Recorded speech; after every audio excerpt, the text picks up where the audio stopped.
Hello, happy Sunday to you, lovely people. I've got a really lovely show for you today. I'm going to US of A to meet singer-songwriter Sabin. You're going to meet him very soon, but I think we should go and listen to one of his songs. This is called The King Think. This is Sabin.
You're going to meet him very soon, but we are just about to go to a commercial break. But I want to kind of quickly explain, if you and others like you, if you have a group of friends that just want to give back, if you want to pay it forward and just kind of help about your community, your town, your borough, your state, your country, your world, if you have a passion for just paying it back without any expectations of return, you just want to give a little bit back and you want to set up a JC fundraising office where you are, please get in touch with me. Check out this commercial break and we're in touch if you decide that it's something you would like to be part of.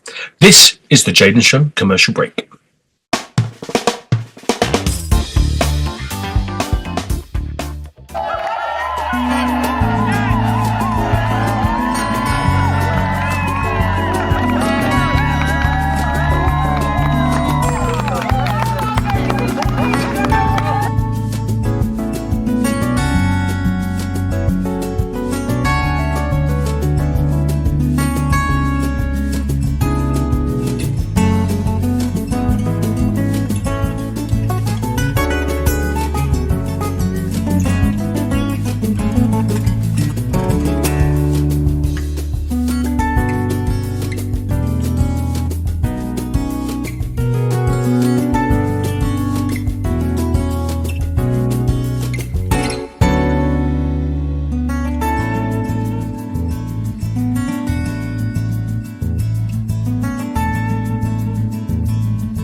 Hey guys, I wanted to take this opportunity to let you know about the Jaden Show commercial break starting now.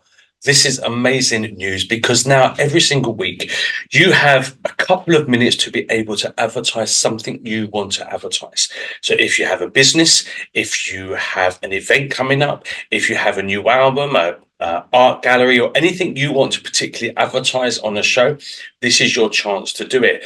March and April 2024, the advertisements are free, so please let me know. Get in touch to me on Jaden Cornelious at AOL.com.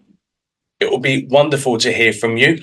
If you are a charity or a charitable organization or a non-profit and you are advertising something with regards to that, then always your advertising is free. So let me know. You will need to send me between a 1 and 2 minute video around that time, if possible, something that you want to advertise, and I will fit it into this spot. Get on. I'll see you soon. Take care, bud. Are you ready to meet this week's special guest on the Jaden Show? Please put your hands together and welcome to the Jaden Show, the amazing Sabin.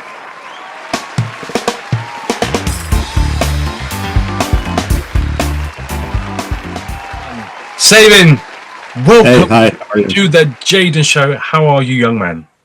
I'm great. Thanks very much. How are you? I'm very well. Thank you so much. Thank you for joining me. So I want to know a little bit about you because I'm introducing you to my 7 friends, a Whippet and a German Shepherd dog. So I'm kind of going to get really down deep and dirty with you today because I want to know how it all started for you, quite frankly. So okay. I want to take you back. If you can just sit back and cast your mind back to your youth, although it wasn't that long ago. But how did you start on your creative journey? Sure, yeah. So I started in music in general, sort of like I think like a lot of people. I joined a band like at the age of 10. I played flute and did marching things like that. And I was a kid, so it was something that I did that I was interested in, but I wasn't too dedicated to it, because I was young. Then as I got older, I picked up the alto saxophone, which I play a couple songs on the album with that. So I haven't let that go. And I played that, and I started singing in chorus. And what really happened was I hit the age of 15 or 16, I think. It was 1991. And I got invited to join this group called Village Harmony, which was this group of high school kids, and we sang sacred harp and Balkan music, and wow. And it was it was great. And we toured around Vermont, and we raised money, and then we did this tour of England. We went to in the spring of 1992. We did this sort of tour from London up to Pruda and Hadrian's Wall, and then back down. Wow. Okay. Super. Yeah, it was. And we taught workshops, and it was fantastic. And also about that time, I started to teach myself to play guitar. I reconstructed. My mom had this 1964 Sears and Roebuck folk guitar that I repaired and reconstructed, and started to teach myself chords and listening to folk music and then blues, Robert Johnson, finger picking styles, and I just started to. This is what I want to do. It's like this. I just have to do this. This is my thing. And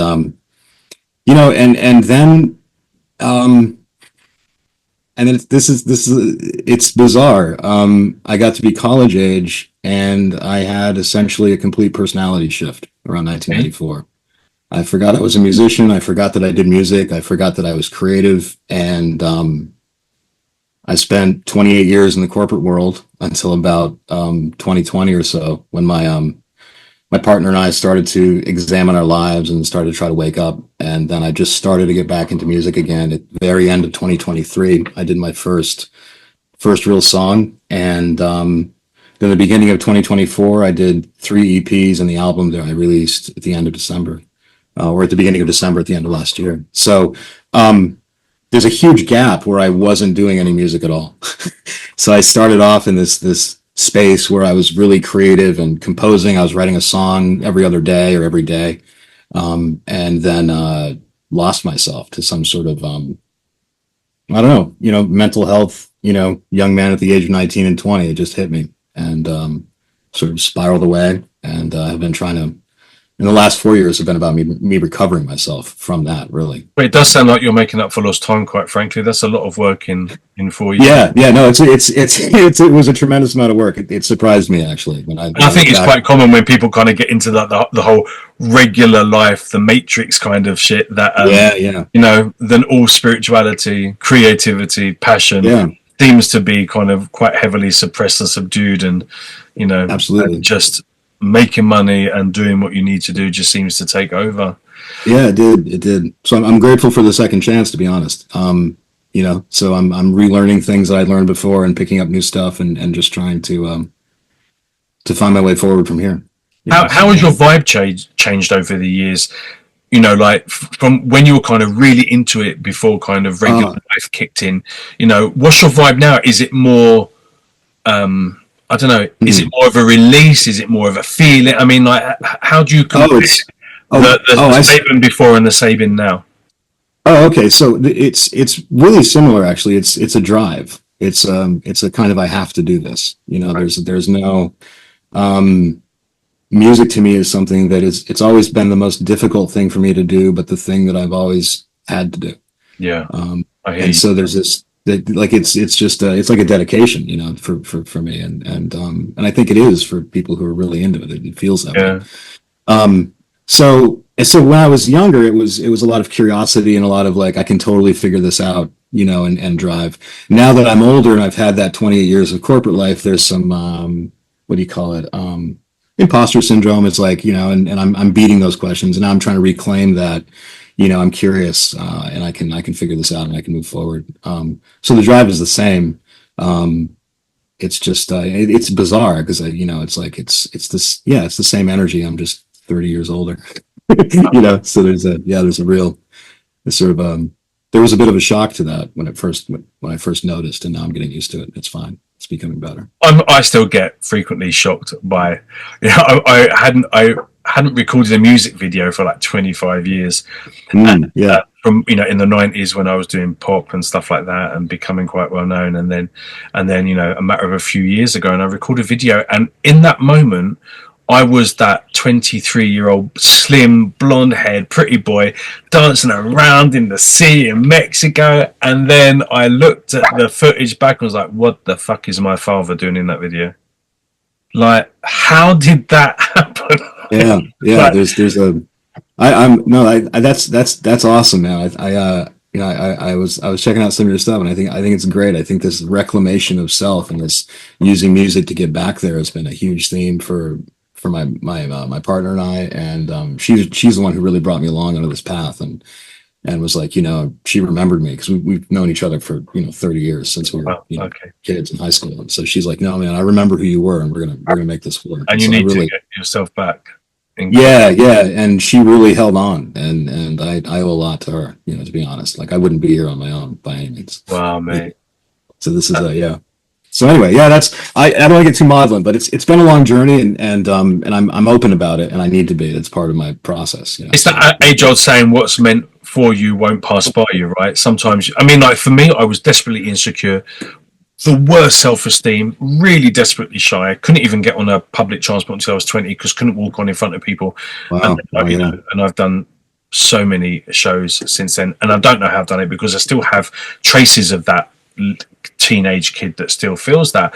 But I think it would never ever in a million years have been the industry or the career of choice ever, because it's just going against everything that I felt on an emotional and a mental level. Like, it was just too raw, too out there, too intrusive, to everything. But like you said, even if you try and run away from it, hide it, change it, whatever, it's going to hunt you down, chicken. I mean, like, you have got no choice, right? Like, and I think if we're lucky, right? And I feel that way, but I feel, honestly, I feel blessed about that. I feel that, you know, because I could have never been able to reclaim sort of the musical, you know, progress I had made, and I could have forgotten the, you know, theory and progressions and concepts and ideas. And I did for, like, you know, almost 30 years, and then suddenly I didn't, and I'm so grateful for that. You know, so it is, there is that shock of seeing oneself in the mirror, and, like, you know, trying to, like, I've been trying to get ready to do some live versions of my album. It's hard because I don't have a band, so it's just me. So I recorded it. I call it unsimultaneously live, right? So I would like record a live bit, and then I would record over that, and everything is sort of done in this sort of channeled 1 or 2 takes, very live, very raw, very in the moment kind of process.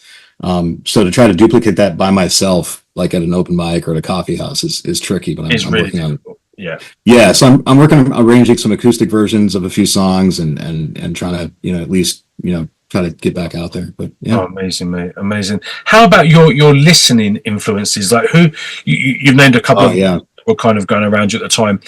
Have your the artists that influence you, have they evolved over the years? Have they completely changed? Have you gone from like, I don't know, folk, thrash metal? I mean, how has your listening genre changed over the years? Oh, that's a great question. Yeah. So it started out, I think, like a lot of people, sort of the music that I was ensconced in growing up, right? So it's north central Vermont. My father knew a bunch of bluegrass fiddle players, so live bluegrass was around. My mother was a bookkeeper at the local co-op in the other town, and so when I was a kid, teams of Morris dancers and other sort of like folk performers would come in like with their bells on and their concertinas and stuff, and so I got exposed to all this wild, sort of back to the land movement in Vermont in the mid 70s, through the early 80s, and so there was that, and then when I started to play, it was folk music. It was because it's what my parents sort of like exposed me to early on. So I taught myself, Peter, Paul, and Mary, finger picking styles, and then I would listen to Robert Johnson, and I would just listen and listen. I'm like, how is he doing that, man? How is he pulling that off with those amazing stuff? And so I started to try to figure out, well, I got to try to get there, and so I do that, and then I never really got a chance to expand into electric when I was younger. I sort of, I lost myself before I had a chance to do that. So now I'm getting a chance to explore, well, because I used to listen to, Violent Femmes, other sort of early 90s alternative stuff, and, Cake has a real great guitar sound that I enjoy and trying to emulate that. But then there's a lot of real nice sort of prog rock stuff that I really enjoyed listening to as I got older, and so I think my influences have progressed along with my desire to sort of expand myself musically. Well. Yeah, of course. So, yeah. If you had to put your music, your style, your vibe into a genre, would you be able to? It's a great question. It's one of the things I really struggle with because my music is pretty multi-genre. Like when you sort of look at it technically, it's like it goes all over the place. I've got some, funk and sort of rock and indie stuff in there, but I think it's all indie. None of it's it's all alternative. None of it's sort of meant to be pop. None of it is true blues. None of it is true rock. There's sort of a there's a vibe in there that is so I don't know though. I think I'd let other people try to figure that out for me rather than try to prescribe something. Sabin authenticity, maybe that's the new genre. yeah, like because I'm seeking, I'm not resting in sort of what I've done. That sort of was a process for me to get to this point. And then so I'm looking back at that album and saying, wow, good job, man. You were going through some tough stuff and you recorded that. Well done. But I'm hearing it too, and I'm trying to like, what was I after, It must be quite exciting to have like the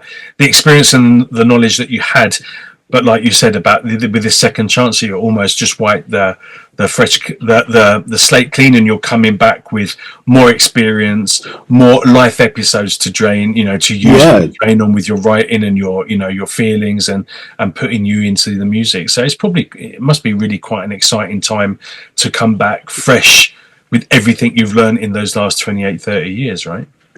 Yeah, it is. Honestly, it is. There's that's a huge benefit of it. I think there's well, when you're given a chance to look back at the way you've lived life, and you've given a chance to do that objectively, and I have been given that chance. I feel blessed at that I've had opportunities to kind of take a moment and go, wow, like how was I living? What was I doing? How was I treating people? And there's an opportunity to learn from that, to add that to your experience, and to not run from it, to not deny it, and I struggled with that. At first I was like, no, that wasn't me. I didn't do that. Oh, that wasn't me. And then I had to come to terms with it, and it was a process. And yes, and now I can say that absolutely. I think I've benefited from having been able to observe the way I was, and I can pull content from it and topics and ideas. And this album really is a lot about, getting to that point, that the where have you been? That's the whole point. Like, where was I for 30 years? And that's what the album addresses, is the process of getting from not really knowing what was going on to like, oh, hang on a second, I have some objectivity now. I can forward from here. Yeah. Because I guess I mean, along with your website as well, your music and your kind of, I want to say, spiritual path are very well connected. That's kind of like the path of becoming is very, and in your writings and what you talk about, and then obviously follows through with your music as well. Yeah, absolutely. It's fully connected. It's part of trying to, again, live in an aligned way with sort of who I am and then what I do in the world, and not define myself based on a role that I play, but sort of based on this is what I do in this moment. But yeah, they're deeply connected. That and they were when I was a kid too. That I meditated daily. I was into New Age practices of the early '90s and stuff, and the music came out of that, like my wanting to explore more spaces. So, it's been they're deeply connected. When you're kind of you're taking time out, and you've had a creative spurt, and you think, I kind of just want to sit back and listen to something. What would be the first artist you would go to if you were just chilling out? Oh, I was going to think about that for a second, but even before you finish the question, I got to be honest, it's Pink Floyd. Really? Yeah. Even before you finish, I was like, straight to. My head went Pink Floyd. Okay. And then David Gilmour specifically, but also Sid Barrett's stuff, his solo stuff. But I have to say I'm a huge Pink Floyd fan. I always have been, and I've just gotten to appreciate them even more and more as I've gotten older. So yeah, that's my kickback. Amazing. That's my kickback music, and then I'll go from there to I always try to explore new sounds and new stuff. So it depends on the mood. Sometimes it might be electronica, sometimes it's ambient. But Pink Floyd is always sort of right there. Yeah. At the first go to. Yeah, absolutely. Yeah. What feedback are you getting from your? I mean, obviously, you're putting your stuff out there now, so you're quite present on your social media platforms. What feedback are you getting from your listenings? Oh, honestly, not nearly enough. I want more. Okay, you've heard it, kids at home. This is your homework. Yeah. Please tell me what you think. Take a listen and tell me your thoughts and where does it bring you? And because that's the point for me. So far I've heard some pretty good feedback. Elements. I've also gotten some critique on my singing, which you kind of got to take. I haven't sung. This first time I sang out loud was the songs from the other side of the Event Horizon EP, and then I did this album. So I'm not, I'm singing from my heart, and I'm doing, my soul is doing the best it can to emerge from this rusty machinery. Is how I put it. You know what I mean? So I've gotten some feedback about my singing, and that's fine. And then I've gotten some really good feedback about my playing and the sound of some emergent sort of surf guitar work that I was trying to get to, and some clarity in some of the solo work. I've heard good feedback about the saxophone stuff, the playing, but I haven't heard any really sort of feedback about connections or being connected in that way, or at least it, well, and that's not true. I've got more recently, I've gotten some pretty good feedback from people who've said that they're moved by it, which is really nice. Like that blows my mind. Like that's okay. Like, wow, thank you. That's music magic, right?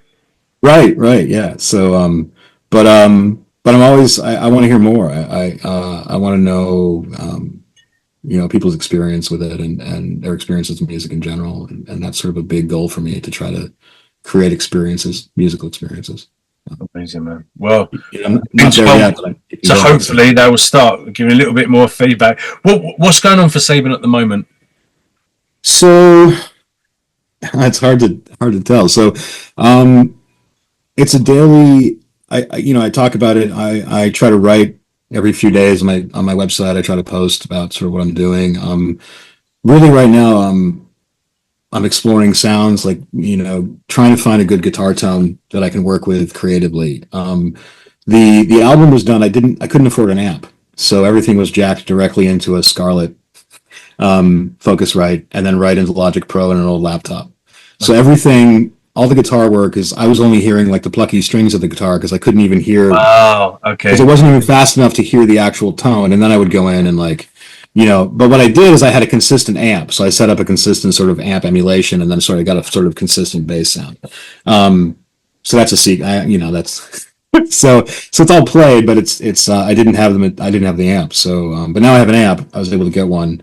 And so now I'm trying to find the sound that I was really looking for on the album. And I got close to a couple of them. I think the background guitar and the kink think, you'll hear that. And then the loose sort of, it's like, imagine Jimmy Buffett walking drunkenly with one flip-flop along the ocean. Like, there's a loose guitar sound that's associated with that to me that I'm after. And then, That's a good visual, actually. Oh, thanks. I appreciate that. Yeah. I never thought of imagining him that way before, so that's pretty cool. So, do you have a supportive net? Obviously, your partner is very kind of evident in the progression. She's everywhere. She's heavily influential, and I'm deeply, devoted to the work that she's put into getting me to this point. It's amazing. But we don't really have a social network. One of the things about mental health issues, mental illness and mental health, is that you become very isolated from the world. Because one, well, I won't say you, but my experience was that my perspective of the world was that they didn't really want me. I didn't have a room. I didn't have a space in the world. Yeah, never. So I devoted myself just to being in front of a desk at a financial services company in Boston. I just did that. That's all I did. And so you don't get friends that way, because you don't really have an identity. So we're in the process now of like, okay, well, we're looking for connections. We're looking for new connections. So yeah. So it's us, and we that's kind of it. That's sort of us and our pets and our our daughter, and then we and she's and we're just so always looking for connections to try to find like meaningful connections, like around things that make sense. But not rushing anything, just trying to that's a challenge in itself, probably more than the music, to be fair. We've become even more sexy and agendered and stranger as we've gone through time. I live with my 20 rescue animals on the side of a mountain with no one around me for 20 minutes. In Mexico. So I have suffered mental health for my whole entire life, so know exactly how that rolls. And the only thing, I'm really good with people. I can chat and I can be sociable, but when it comes to I think that openness, that rawness, that's not something. I used to gone from a stage of trusting everybody to trusting no one, and that just comes with experience, unfortunately. And exactly. And to try to undo that, to try to approach the world with curiosity and love and vulnerability is that's the challenge, right? And so I've got no intention to. Well, your piece, that's the thing. I think I can approach the world with love 100%. Sure, Also, I think I would feel I was a fool if I hadn't learned anything by the lessons that I've learned through being super trusting and social and loving with people. Oh, absolutely. Yeah. And when I mention vulnerability, it's not a blind trust. It's like the difference between like you can be courageous and still feel fear, right? Oh, yeah. So it's that level of vulnerability. It's like I maintain a sense of vulnerability, but I'm also I'm alert. I'm connected and you're aware. Absolutely, I think that's really yeah. It's funny. I went to a medium many years ago, and she was fucking incredible, actually. And I was kind of anti-medium beforehand because I thought they were just charlatans that preyed on the vulnerable. But she was bloody just amazing. And I kind of felt like you. I had tried really hard to fit into every single social circle I could probably get my little tush in, and nothing. I never felt part. I'm a gay man. Couldn't feel more separated from the gay community. because Right. nothing, I feel nothing even there represents me and who I am as a person. So there was nothing I could particularly fit into ever, and to this day. And actually now, as I'm getting older, because I'm now in my 50s, that I'm actually, I'm Jaden. My religion is Jadenism. My group is Jaden. I'm just Yeah. me being my authentic self, and everyone's invited for the ride, and everyone's invited to to be Yeah. lovely to me. I'm lovely to you. But there was this one girl that I met, and she's lovely, and we're still kind of friends now, even after all these years. But she was like, oh my god, I just got this new best friend. Oh my god, Jaden, I'm telling everyone that I think you're amazing, and we're best friends. That I went, hold your horses, sister. I said, we ain't best friends until we look back 15 years and go, oh my God, we're still in each other's lives. We're mates. And that's it. Don't Yeah. Yeah. too far Yeah. ahead of yourself, Yeah. And I think as humans, we're very trusting. We're very, because I don't think we're solitary beings. I think we are meant to be in No. Yeah. I communities agree. and packs and vibes and stuff like that. But we've just become such a scared, mixed up race now that Yeah, I think especially that, Western society, from what I can tell, like Western culture, like let's call it Western culture for what that is. It's fear based and reaction based, from what I can yeah, tell. and Yeah, understandable. When you sure. look at what we're being fed on a constant, Oh yeah, absolutely. I mean, it's quite it took a lot of work for me to sort of separate myself from that yeah, and be like, okay, but again, continuing the work that I had started when I was younger, like when I was a teenager, I sort of meditated myself out of it. I was like, oh, I get it. Oh, wait, hang on. So I'm like 16 walking around sort of, a real rural northern Vermont town, ear pierced, hair spiked, and I was like, wow, I don't know how to fit in here, but I'm going to do my best. And yeah, so I kind of, yeah. And so now I'm back to trying to do that because, 28 years of like just ego-based devotion to a system I don't believe in is, yeah. that's not the way to, No, yeah. it's funny.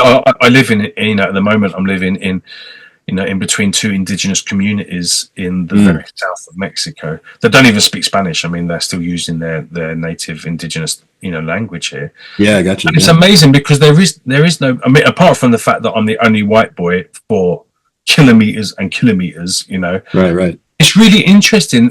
It really is a very simple life. I mean, when people smile at you, the smile is from ear to ear. It's not like a hello, Right. good morning, like we have to be friendly, but it's just really, really. It was like how England used to be in the 70s, almost like Yeah. really Yeah. bizarre.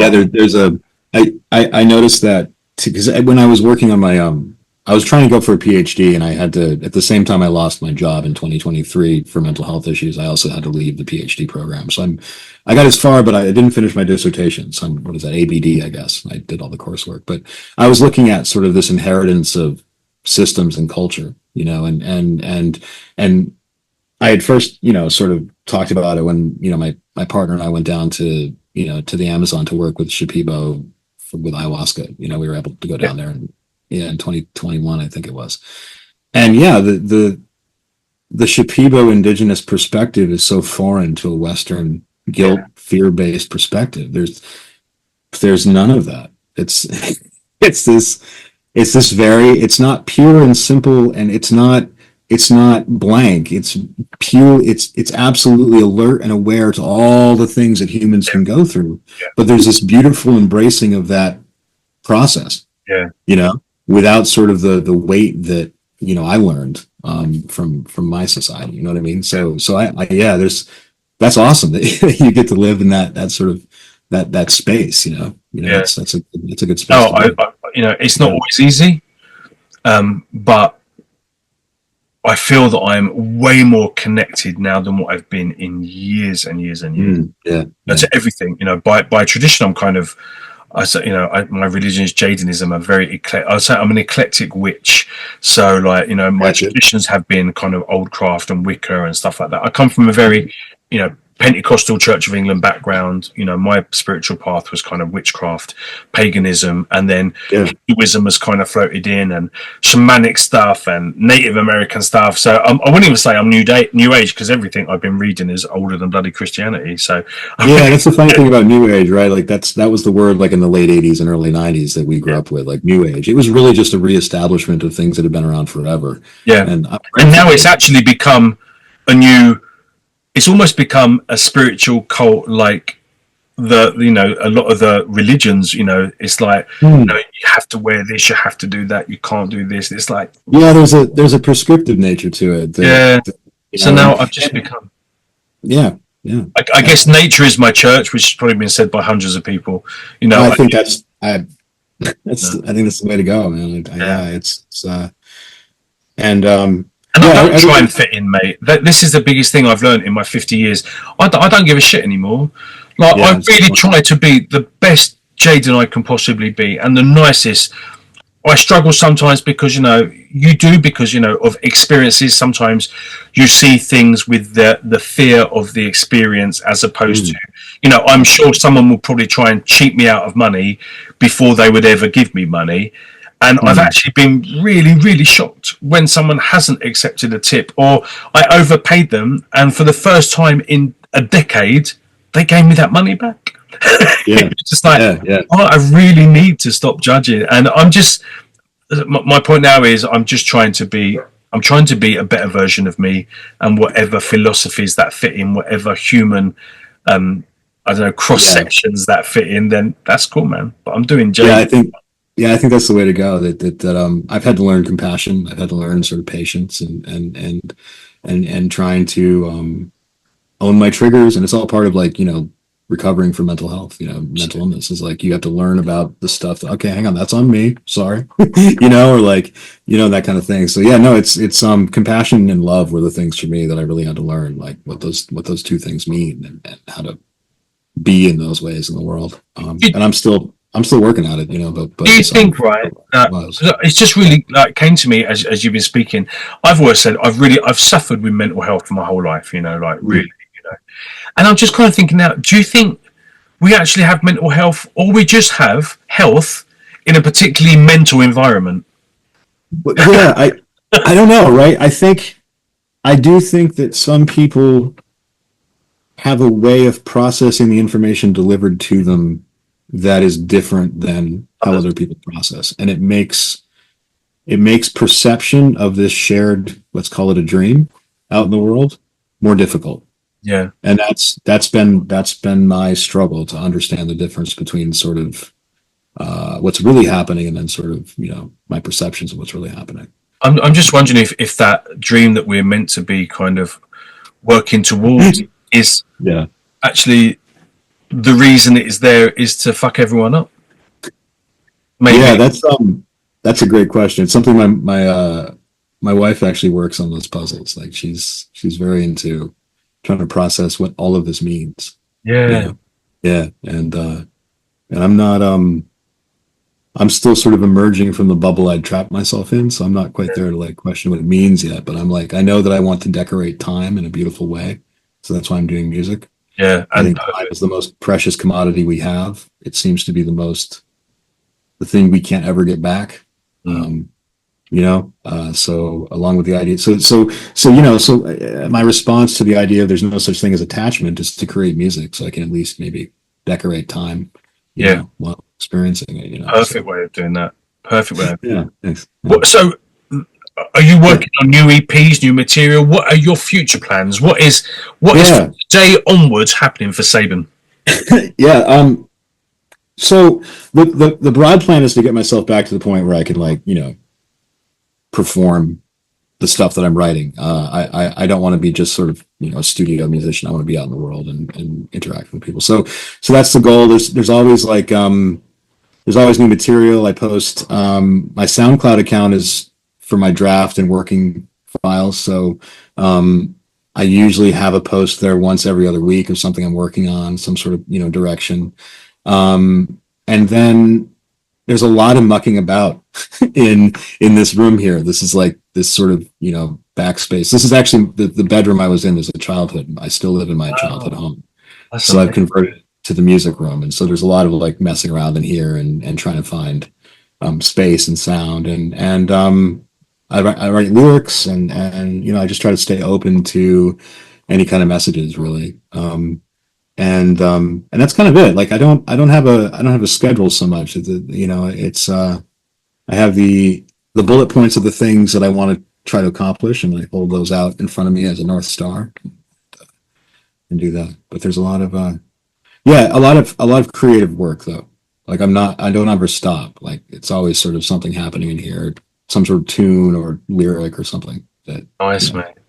So it's just going to take you where it takes you. You're open to that. Yeah. And I'm also open to it because where have you been actually? That the album has mostly a bunch of channeled songs. Like I sat, and I think I shared on the website. The studio was just a corner of our living room, and I had a kitchen table and my chair, and I just sat in front of the microphone and sang, or I would play the guitar and record it, and then like sing over it back again. You know, I've decided to not plan, but to leave myself open with curiosity about sort of what's coming next. You know, and but the goal is to keep going. Like I'm not, you know, to sort of continue the music thing, obviously, and specifically, you know, I guess tentatively, the next project is, you know, working on ideas around sort of what it was like to grow up in Vermont, sort of musical ideas around, you know, what it meant for, you know, to be a creative, you know, entity, someone like myself, to sort of grow up in a rural area and that kind of thing. So there's some of that happening. That sounds amazing. Nothing. No, I love it. And then trying to get people to hear my music. Like I just want more people to hear it, and anywhere. Like I'm not even interested in the stream numbers. I just want to hear what people think of it, and then I'd love to collaborate with others too. You know, find people to make music with. You know, that's a. Well, I'll hit you up when I get a little recording that says I'm just so not technically. I'm just inept, quite frankly. I mean, I don't know. It took me 30-something years to work out that you don't turn a laptop off by letting the battery drain. I mean, you can actually go to a thing called shutdown. It was mad. So, yeah, well, when I get my little studio system set up, when I grow up, we're on. Sounds great, man. Yeah. Okay, we're doing something. I don't know. We're gonna do something pretty cool, I reckon. Yeah, sounds great. Where can people find you? Because actually, your social media presence is pretty full. It's doing really well. But where can they find you? Let's see. So the main place you can find me is my website, sabindensmore.com. I try to post every other day or at least twice a week anyway. And then I'm not. Social media is difficult for me. I put a post out on, I think Blue Sky it was, right, where I talk about this moment in college where I was invited by a friend to a Thanksgiving dinner as a surprise. Like they weren't expecting me. So it was a 4-person table and I was the 5th person. Okay. Sitting at the corner, and they had to kind of scramble to get the food together for me. And I feel like that on social media. Like I'm the 5th person at a 4-person dinner, you know? So my website's the best place. That's the best place. Mate, change it. Make that your bloody table, mate.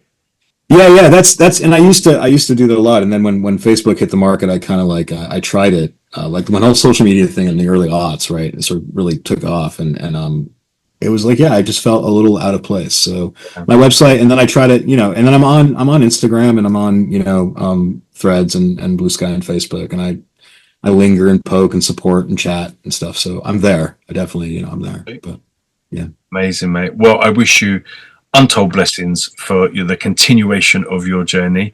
I'm looking forward to speaking to you about new projects in the future. Maybe we can get together. Maybe we'll do something in future when I can find out how to.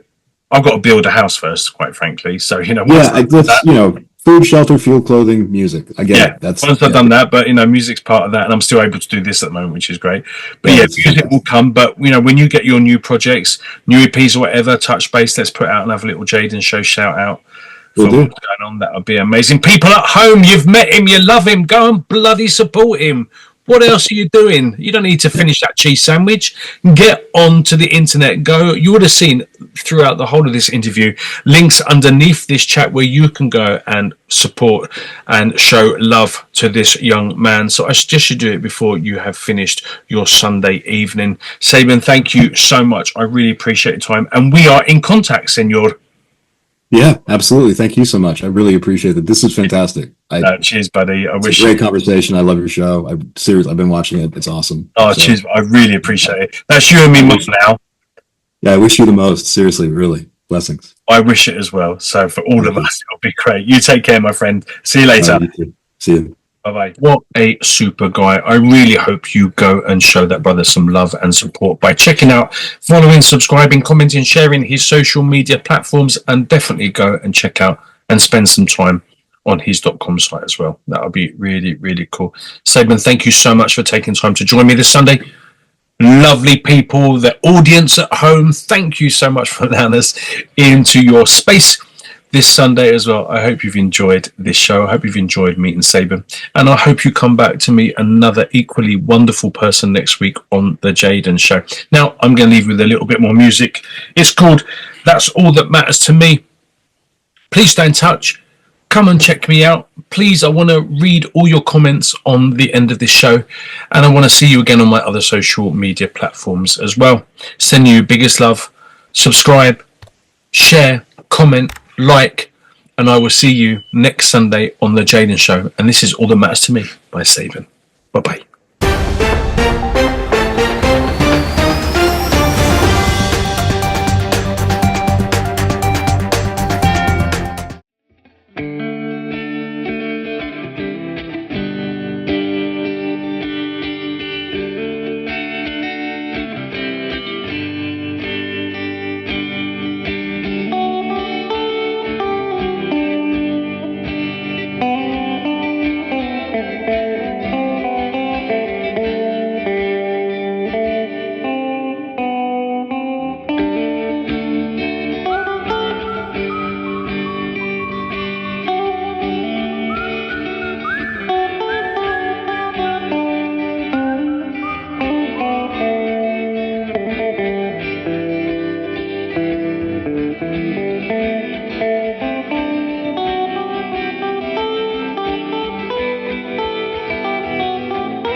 That's all that matters to me now.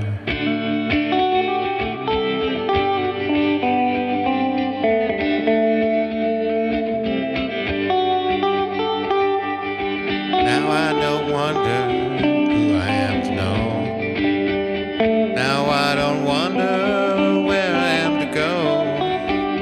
It's just you and me now trying to find some friends. Here we are camped out near the world's end, and it's all of us together or none of us at all.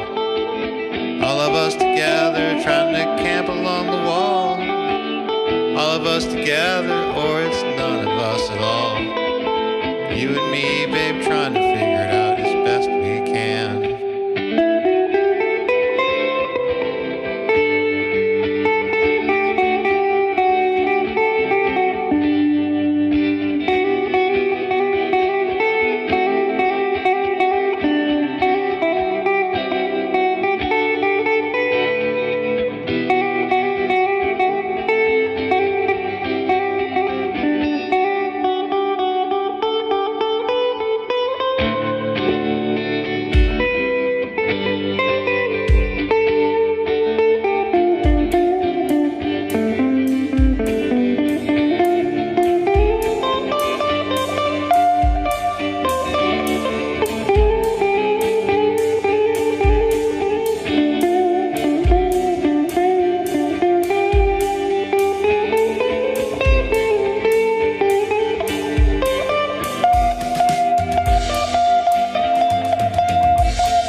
looking around to see the people and what we have saved, making music as often as we can. Maybe then we can hang out in the sand, out in the sand, out in the sand. I love you.